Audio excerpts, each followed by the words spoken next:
Pag may nakikita ko sa kalsada, pinupulot ko kaya. Aba, pera yan. Yung iba tinatapon eh. Bad yun. Kapag ito mga 20-25 pera yan. Hindi mabubuo ang piso. Kung walang 25.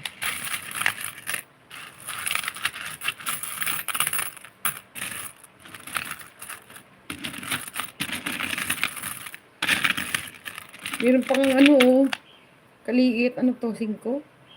5 cents? Ay hindi oh. 5 cents.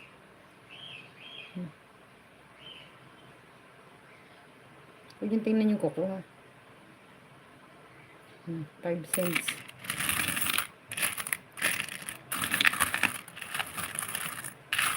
Pinakalawang na eh. Kaya gumagawa ng ganito tapos yung iba ay naayawan ano. Siyempre, ito, meron pa akong ano, may butas. Oh, yan oh.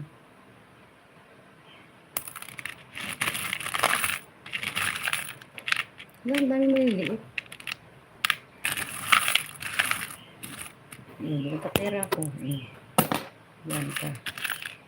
Ito pa, piso pa pala to eh.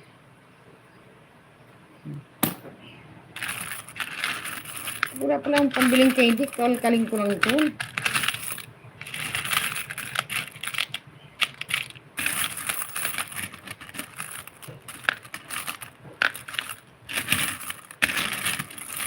Naghanap eh. Wala talaga ako pera-pera ngayon. Ang yun is PM. PM tayo. PM tayo.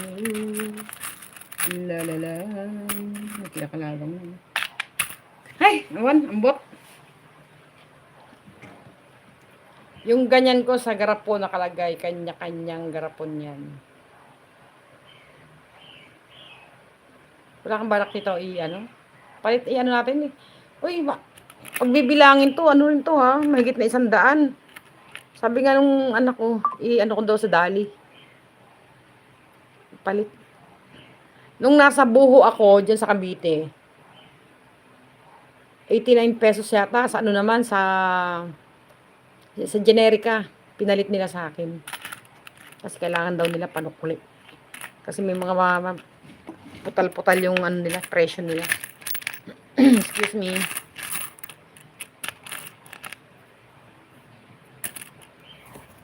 Pero sayang din yan ha. Pang 1 kilong bigas na rin yan.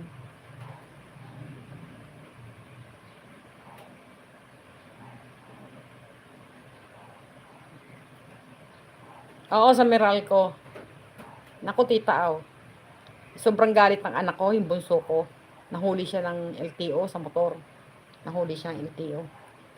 Punta siya ng LTO kasi tutubos yung lisensya niya. Nagdala siya niyan. Halagang 100. Tagang hindi niya, di ba yung tinatarya? Yung tinatarya para piso-piso. Para mabilis bilang. Hindi niya ginanon.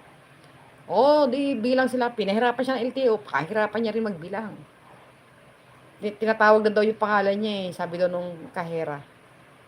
Saglit lang, nagbibilang pa. Pero hindi na rin yata natapos bilangin yun. Nirelease na yung ano, lisensya niya. Nainis siya eh. Oh. Bawal tanggihan yan eh. Lalo sa mga malalaking ano. Malalaking ganyan, may Meralco.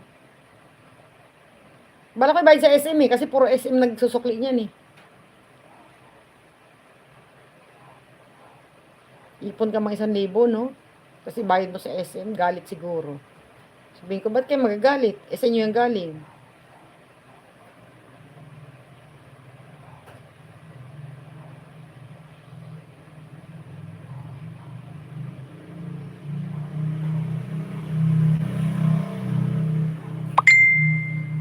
Yun ang may nagsend sa akin ng video.